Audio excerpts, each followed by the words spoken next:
Media మిత్రులందరికీ నా నమస్కారాలు. నా పేరు మహబూబ్ బాషా అండి. నేను స్థానికంగా ప్రొద్దుటూరులో మున్సిపాలిటీలో ఉండే 3వ వార్డులో నివాసం ఉంటున్నానండి. నిన్న మా వార్డులో జరిగిన రేషన్ అక్రమ రవాణా దాంట్లో పట్టుబడిన 33 బస్తాల బియ్యం నక్కా రామకృష్ణ అనే వ్యక్తి ఇంట్లో ఉన్నాయని ఇన్ఫర్మేషను జేసీ మేడం గారికి, డిఎస్ఓ సార్ మేడం గారికి, విజిలెన్స్ వాళ్లకు చెప్పడం జరిగింది. వాళ్ళు వెంటనే స్పందించి అక్కడికి వచ్చి అక్కడ ఉండే స్టాకును తీద్దామని బయటికి రావడానికి చూస్తే పక్కనే ఉన్న జంబాపురం వెంకటలక్ష్మి గారు ఎవరైతే ఉన్నారో కౌన్సిలర్ గారు పరిగెత్తుకుంటూ వచ్చి ఆ ఇంటి బీగాలు క్లోజ్ చేసేసి వెళ్ళిపోయినారు. మీడియా మిత్రుల మీద గొడవ చేశారు. మళ్ళీ అలాగే అక్కడ ఉండే వాళ్ళందరి మీద దుర్భాషలు ఆడినారు. మీడియా వాళ్ళ మీదకి కూడా గొడవకు మీదకి పోయినారు. మీకు ఎటువంటి సంబంధం లేనప్పుడు అక్కడ పరిగెత్తుకుంటూ వచ్చి మీరు వాకిలి గేటు వేయాల్సిన అవసరం ఏముందండి? రామకృష్ణ అనే వ్యక్తి సైలెంట్గా ఉన్నాడు. అతను వీళ్ళు ఎందుకో ఓవర్ యాంగ్జైటీగా ఫీల్ అవుతున్నారు, దాని మీద ఓవర్గా రియాక్ట్ అయిపోయినారు. మీకు సంబంధం లేనప్పుడు మీరు ఎందుకు అంతగా రియాక్ట్ కావాలి? ఇలా చూస్తే అతను జంబాపురం రామాంజనేయులు రెడ్డి అనే అతను గత 4 సంవత్సరాల నుంచి రేషన్ డీలర్గా అక్కడే ఉన్నాడు. అతను ఎంత వ్యాపారం చేసినాడో, కరోనా టైంలో జగనన్న ఇచ్చిన శనగలు కూడా జల్లి పోసుకొని విత్తనానికని అమ్ముకున్నాడు. 1 కేజీ శనగలకు అర్ధ కేజీ చక్కెర ప్యాకెట్ ఇచ్చి వాళ్ళకు ప్రజలకు మభ్యపెట్టాడు. అలాగే వందలాది మూటల బియ్యాన్ని తరలించాడు. ఇంకొక విషయం ఏమిటంటే కార్డు అతను ఏదో చెప్పినాడు కదా, నేను అందరూ డీలర్లు వైసీపీ వాళ్ళు కార్డులన్నీ గ్యాదర్ చేసుకొని పెంచుకున్నారు, స్ట్రెంత్ పెంచుకున్నారని. ఫస్ట్ ఆఫ్ ఆల్ అతనే మౌలాలి అనే డీలర్ దగ్గర నుండి గవర్నమెంట్ వస్తానే వైసీపీ గవర్నమెంటు షాప్ను తీసుకొని ఇతనికి ఉండేది 350 కార్డులు అయితే అదనంగా 370 కార్డులను 2వ వార్డుకు సంబంధించిన 4వ వార్డుకు సంబంధించిన డీలర్ల దగ్గర నుంచి అంత డీటెయిల్స్ తీసుకొని వెనకాల ఎంఆర్ఓ ఆఫీస్లోకి వెళ్ళేసి మొత్తం ఎక్కించుకున్నాడు. అతను దానికి నువ్వు నిస్వార్థంగా సేవ చేసేవాడివి అయితే ఎందుకు నీ దానికి ఎక్కించుకోవాలా? నేను సూటిగా అడుగుతున్నాను ఒక ప్రశ్న. నువ్వు ఎందుకు ఎక్కించుకోవాలా అసలు? అది చాలా తప్పు కదా. నువ్వు నిజాయితీ పరుని, సత్యహరిశ్చంద్రుడివి, నువ్వు ఇట్లా చేయొచ్చా? మళ్ళీ ఏమన్నంటే నేను ప్రజల కోసం నా ఇంటిని అమ్మినాను అంటావు.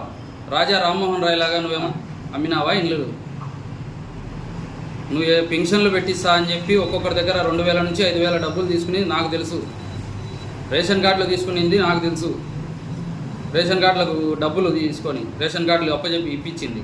BC subsidy loans, SC ST subsidy loans కోసం కూడా వాళ్ళు ప్రజలకు బీద సాదా వాళ్ళ అన్ని ప్రూఫ్లు తీసుకొని వాళ్ళ ముఖానికి 5000 10,000 ఇచ్చి మిగతా డబ్బులన్నీ నువ్వు తీసుకున్నావు. ఇది నిజం కాదా?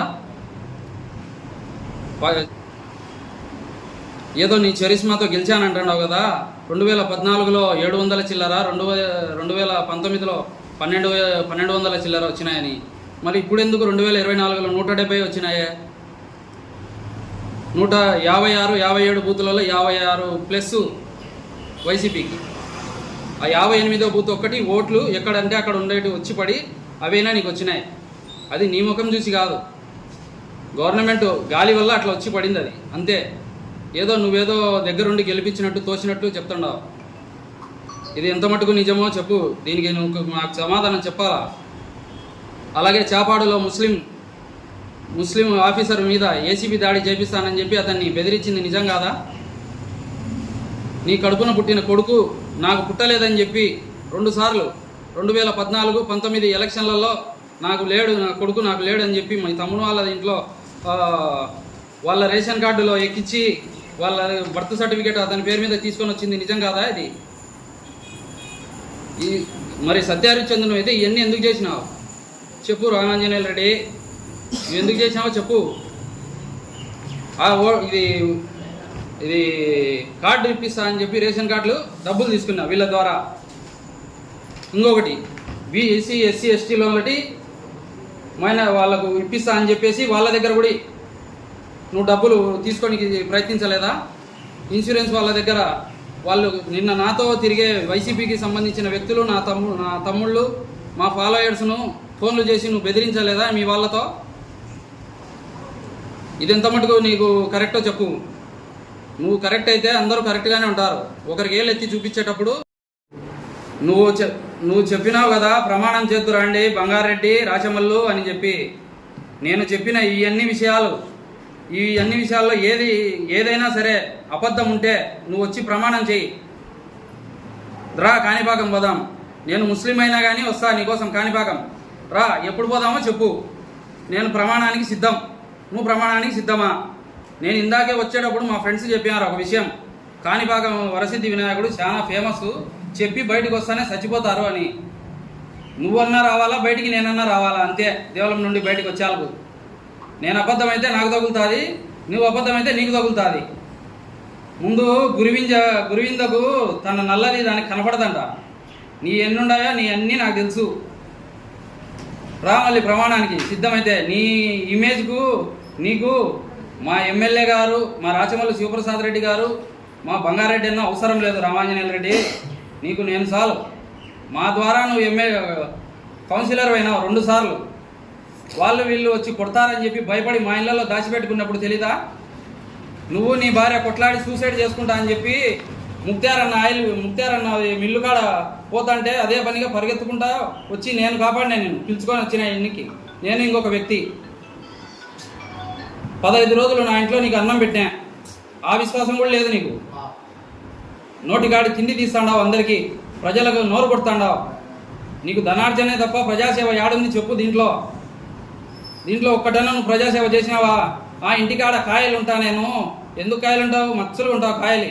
వాళ్ళ కాడ నుంచి ఏదన్నా ఒక పావులన్నా 10 రూపాయలు తీసుకుందామని, వాళ్ళకు పావులా ఇచ్చి మనం 30 పావులా తీసుకుందామని. ఇట్లా చేసేటట్టయితే మేము ఎప్పుడో డెవలప్ అయింది. మళ్ళీ ఇంకేమన్నా అంటే మళ్ళీ అయినా చెప్తాను, నువ్వు బైపాస్లో ఇల్లు కట్టుకున్నావు కదా అని. నేను MBA చేసి సాఫ్ట్వేర్ ఉద్యోగం చేస్తాడా. నాకు లోన్ ఇచ్చింది బ్యాంకు. ఆ 25 లక్షలతో నేను బైపాస్లో ఇల్లు వేసుకున్నా. మా నాయన 20 సంవత్సరాలు సౌదీకి పోయి కష్టపడి సంపాదించిన లెక్క అది. నీలాగా ఊరికే వచ్చే లెక్క కాదు మాది. ఏదో పింక్ డైమండ్, ఎల్లో డైమండ్ అన్నావు కదా, ఇప్పుడు ఎట్లా సంపాదించావు నువ్వు? అది చెప్పు. నువ్వు ఎన్ని ట్యాక్సులు కడతావు అది చెప్పు. ఏం ట్యాక్సులు కట్టినావు? అంటే 2 అంగళ్ళు ఎవరిటాయి? వెనకాల మున్సిపాలిటీ కాలువ ఆక్రమించుకొని 3/4 సెంటు కాలువ ఆక్రమించినావు. ఆ వల్ల రూట్ కూడా పెట్టినావు దావా, అన్ని బాడీ కలిగించుకొని. బైపాస్లలో ఫ్లాట్లు కొన్నావు, టెలిఫోన్ టవర్ కాడ ఇల్లు కొన్నావు, స్థలాలు. దాని నుంచి వచ్చినాయి ఇవన్నీ నీకు చెప్పు. నువ్వు ఇవన్నీ నేను చెప్పినట్టు అబద్ధం అయితే రా. నువ్వు సత్యహరిశ్చంద్రుని అయితే రా, పోదాం వెంటనే. ఎప్పుడు పోదామో చెప్పు. కాణిపాకంకు అయినా సరే, మా మసీదుకైనా సరే, చర్చికైనా సరే, ఎక్కడికైనా నేను సిద్ధం. ప్రమాణం చేయడానికి నువ్వు సిద్ధమైతే రా, పోదాం.